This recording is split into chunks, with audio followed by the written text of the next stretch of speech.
নরসিংদীর রায়পুরা উপজেলার চরসুবুদ্দি ফাজিল মাদ্রাসার শিক্ষার্থীকে সমকামী যৌন নির্যাতনের অভিযোগে সহকারী শিক্ষক মোহাম্মদ শফিকুল ইসলামকে ৭ মাস আগে বহিষ্কার করা হয়।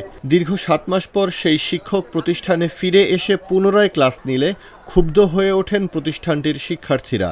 ১৫ এপ্রিল মঙ্গলবার সকালে সেই সহকারী শিক্ষকের বহিষ্কারের দাবিতে মাদ্রাসা প্রাঙ্গণে মানববন্ধন কর্মসূচি পালন করেছে প্রতিষ্ঠানটির সাবেক ও বর্তমান শিক্ষার্থীরা।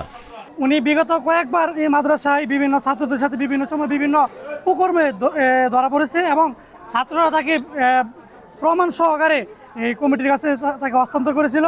তারপরে উনি বিগত 2 দিন যাবৎ মাদ্রাসায় কেন আসতেছে এবং উনি মাদ্রাসায় আইসে আবার ক্লাস করতেছে।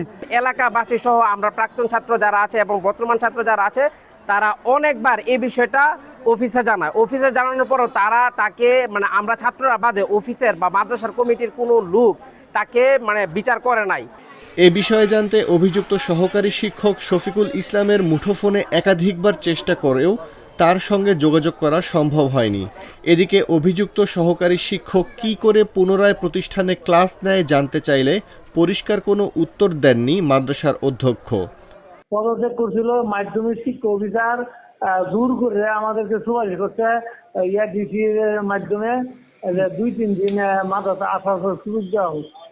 আমরা তার বিরুদ্ধে তার এগেইনস্টে আমরা শিক্ষক চাইছি মন্ত্রণালয়ে একজন বিএসসি দেওয়ার জন্য।